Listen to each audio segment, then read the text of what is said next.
તમે આને ગરમા ગરમ રોટલીની સાથે પણ ખાઈ શકો છો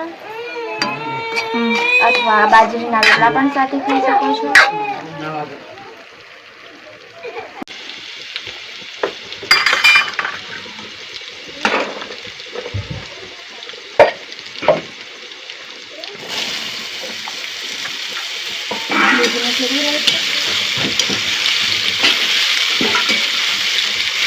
સુધી આપણે ગેસ ના 4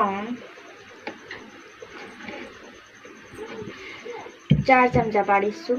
ત્યારબાદ થોડુંક ગરમ કર્યા બાદ આપણે એમાં નાખીશું રાઈ નાખ્યા પછી આપણે નાખીશું જીરું,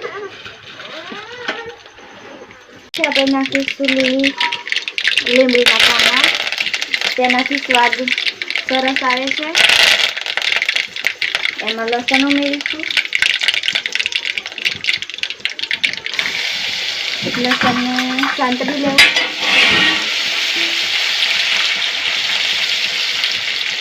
સાતળ્યા બાદ આપણે નાખીશું દૂધી,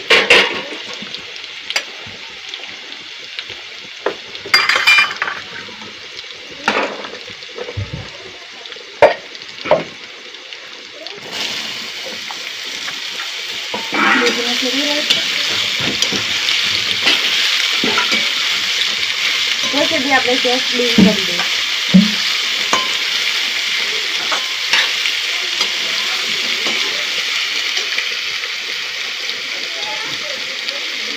હવે નાખીશું મસાલામાં આપણા પોતપોતાના સ્વાદ અનુસાર નાખીશું. અમે તીખું કરીએ છીએ તો મારે અમે થોડુંક તીખું બનાવીશું.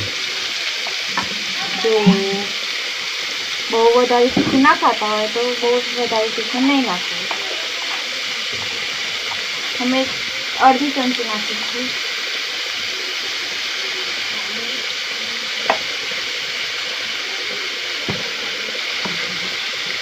નાખીશું મીઠું પણ સ્વાદ અનુસાર. ત્યારબાદ તેને આપણે ફરીથી ફેરવી લઈશું. તૈયાર થઈ ગયું છે. તમે આને ગરમા ગરમ રોટલીની સાથે પણ ખાઈ શકો છો અથવા બાજરીના રોટલા પણ સાથે ખાઈ શકો છો. બીજી બાજુ પણ તીખી કોથળી પણ બનાવી છે. હવે આ ગેસ આપણે બંધ કરીશું. બીજી બાજુ આપણે કોથળી પણ તૈયાર થઈ ગઈ છે.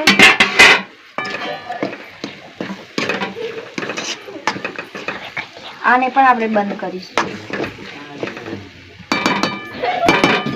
થઈ ગયું છે આપણે રસોઈનું કામ પૂર્ણ. તમને મારી ચેનલ ગમી હોય તો લાઈક કરજો, શેર કરજો ને વધુમાં વધુ સબસ્ક્રાઈબ કરજો.